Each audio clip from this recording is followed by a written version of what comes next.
Assalamualaikum warahmatullahi wabarakatuh. Saya Suci Lestari, NIM 19016054.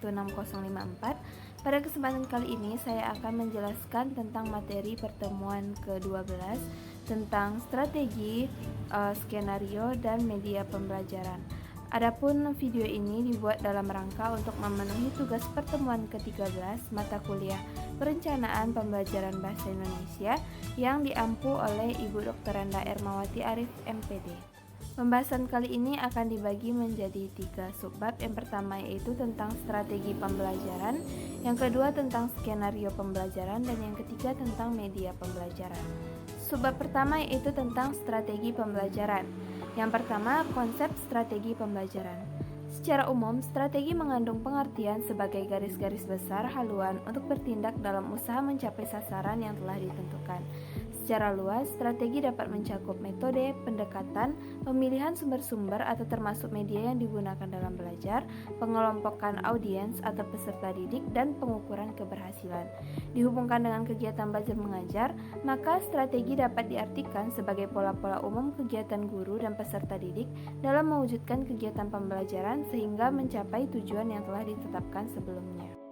Adapun 4 strategi dasar dalam kegiatan pembelajaran yaitu meliputi hal-hal berikut. Yang pertama yaitu mengidentifikasi serta menetapkan spesifikasi dan kualifikasi perubahan tingkah laku dan kepribadian peserta didik sebagaimana yang diharapkan. Yang kedua, memilih sistem pendekatan belajar mengajar berdasarkan aspirasi dan pandangan hidup masyarakat.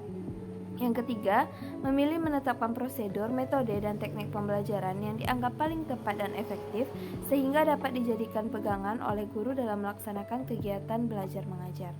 Yang keempat, menetapkan norma-norma dan batas minimal keberhasilan atau kriteria serta standar keberhasilan sehingga dapat dijadikan pedoman oleh guru dalam melakukan evaluasi hasil kegiatan belajar mengajar yang selanjutnya akan dijadikan umpan balik untuk penyempurnaan pembelajaran. Yang kedua yaitu jenis strategi pembelajaran. Yang pertama, strategi ekspositoris.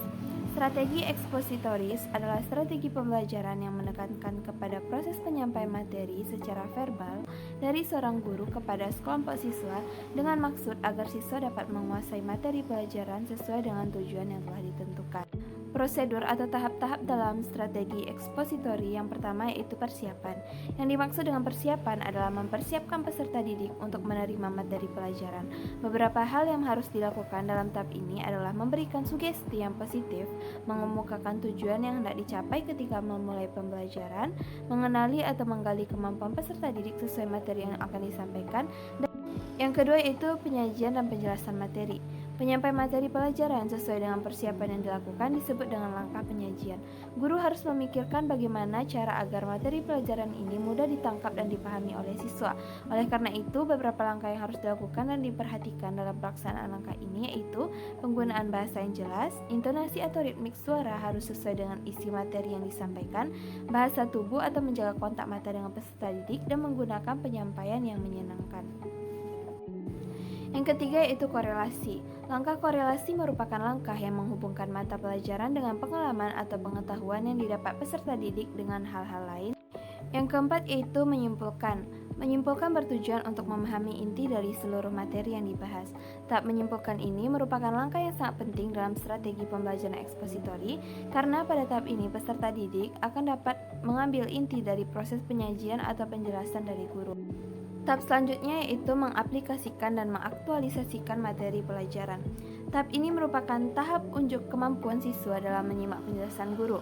Melalui tahap ini, guru dapat mengumpulkan informasi atau mengetahui penguasaan dan pemahaman materi pelajaran oleh siswa. Teknik yang biasa dilakukan pada tahap ini diantaranya memberi peserta didik tugas yang sesuai dengan materi yang telah disajikan dan memberi tes yang juga sesuai dengan materi yang telah disajikan.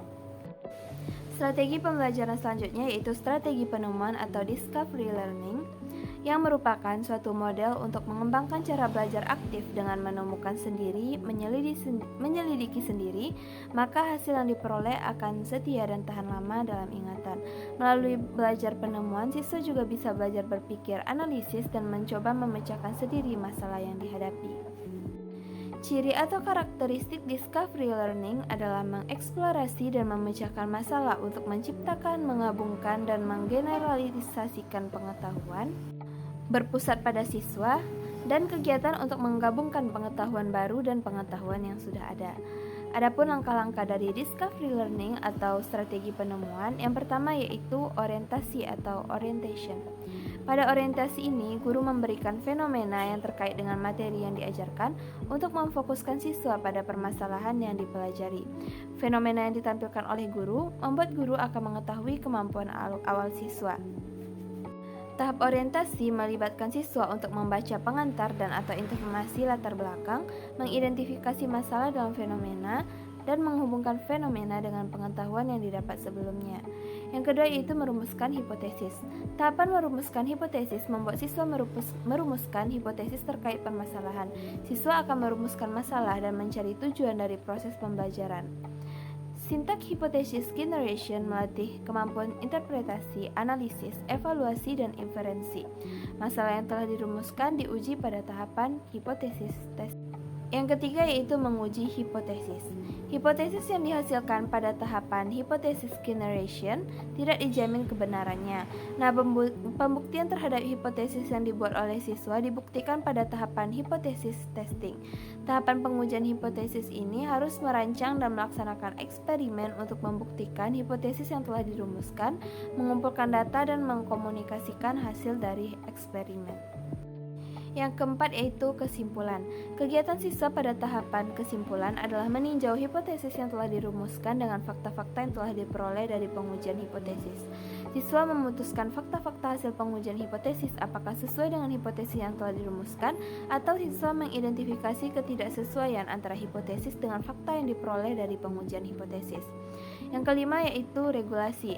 Tahapan regulasi berkaitan dengan proses perencanaan, monitoring, dan evaluasi. Monitoring merupakan sebuah proses untuk mengetahui kebenaran langkah-langkah dan tindakan yang diambil oleh siswa terkait waktu pelaksanaan dan hasil berdasarkan perencanaan yang telah dibuat sebelumnya. Guru mengkonfirmasi kesimpulan dan mengklarifikasi hasil-hasil yang tidak sesuai untuk menemukan konsep sebagai produk dari proses pembelajaran. Materi selanjutnya yaitu skenario pembelajaran. Skenario pembelajaran adalah rancangan aktivitas belajar yang dibuat oleh guru yang berpotensi untuk mencapai kompetensi dasar tertentu sesuai dengan silabus yang telah dibuat oleh guru. Pengalaman belajar yang tertulis di dalam silabus masih bersifat umum dan belum terperinci secara operasional. Selanjutnya, guru dipersyaratkan menyusun skenario pembelajaran sebelum melaksanakan pembelajaran, baik di dalam maupun di luar kelas. Skenario pembelajaran dapat dibuat untuk program pembelajaran dalam satu pertemuan, dua pertemuan, atau sesuai dengan jumlah jam pertemuan setiap minggunya. Skenario pembelajaran ini berupa langkah-langkah kegiatan pembelajaran yang lazim terdapat di dalam rencana pembelajaran. Biasanya, skenario pembelajaran ini terdiri dari pendahuluan, kegiatan inti, dan penutup. Materi selanjutnya yaitu tentang media pembelajaran. Pengertian media pembelajaran. Kata media berasal dari bahasa Latin dan merupakan bentuk jamak dari kata medium yang secara harfiah berarti perantara atau pengantar. Media adalah perantara atau pengantar pesan dari pengirim ke penerima pesan. Media sebagai bentuk dan saluran yang dipergunakan orang untuk menyalurkan pesan atau informasi. Media adalah jenis komponen dalam lingkungan siswa yang merangsangnya untuk belajar. Media adalah segala alat fisik yang dapat menyajikan pesan dan merangsang siswa untuk belajar seperti buku, film, kaset, dan lain-lain. Yang kedua yaitu fungsi media pembelajaran. Yang pertama, membantu guru dalam bidang tugasnya.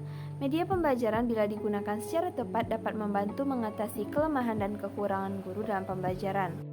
Yang kedua, membantu para pembelajar. Dengan menggunakan berbagai media pembelajaran yang dipilih secara tepat dan berdaya guna dapat membantu siswa dalam hal meningkatkan daya kepahaman terhadap materi pembelajaran, dapat lebih mempercepat daya cerna belajar terhadap materi yang disajikan, dan merangsang berpikir pembelajar, membangkitkan kognitif, afektif, dan psikomotor mereka. Yang ketiga yaitu memperbaiki pembelajaran atau proses belajar mengajar. Penggunaan berbagai media pembelajaran yang dipilih secara tepat dan berdaya guna dapat membantu dalam memperbaiki pembelajaran, antara lain, jika dalam pengimplementasian pembelajaran tidak memperoleh hasil yang diinginkan sesuai dengan standar minimal, maka kewajiban guru untuk mengulangi pembelajaran tersebut. Di sini media dapat membantu dalam mempertinggi hasil yang akan dicapai. Media yang digunakan lebih ditingkatkan kualitas dan kuantitasnya. penggunaan media yang satu ternyata belum dapat memuaskan guru dalam pembelajaran, maka pembelajaran berikutnya guru dapat menggunakan media yang lain agar dapat mencapai hasil yang maksimal. Adapun jenis-jenis media pembelajaran, yang pertama yaitu media berbasis manusia. Media berbasis manusia merupakan media yang digunakan untuk mengirim dan mengkomunikasikan peran atau informasi dari manusia itu sendiri. Yang kedua yaitu media berbasis cetakan. Media pembelajaran berbasis cetakan yang paling umum dikenal adalah buku teks, buku penuntun, buku kerja atau latihan, jurnal, majalah, dan lembar lepas. Yang ketiga yaitu media berbasis visual. Media berbasis visual atau image dalam hal ini memegang peran yang sangat penting dalam proses belajar. Media visual dapat memperlancar pemahaman dan memperkuat ingatan. Visual dapat pula menumbuhkan minat peserta didik dan dapat memberikan hubungan antara isi materi pelajaran dengan dunia nyata. Yang keempat, media berbasis audiovisual. Media visual menggabungkan penggunaan suara, memerlukan pekerjaan tambahan untuk memproduksinya. Salah satu pekerjaan penting yang diperlukan dalam media audiovisual adalah penulisan naskah yang memerlukan persiapan yang banyak, rancangan, dan penelitian. Yang kelima yaitu media berbasis komputer. Komputer memiliki fungsi berbeda-beda dalam bidang pendidikan dan latihan. Komputer berperan sebagai manajer dalam proses pembelajaran yang dikenal dengan nama Computer Managed Instruction atau CMI. Modus ini dikenal sebagai Computer Assisted Instruction yang mendukung pembelajaran dan pelatihan, akan tetapi bukanlah penyampai utama dalam materi pembelajaran. Baiklah, sekian materi yang dapat saya sampaikan. Jika terdapat kesalahan, saya mohon maaf. Wabillahi taufiq wal hidayah. Wassalamualaikum warahmatullahi wabarakatuh.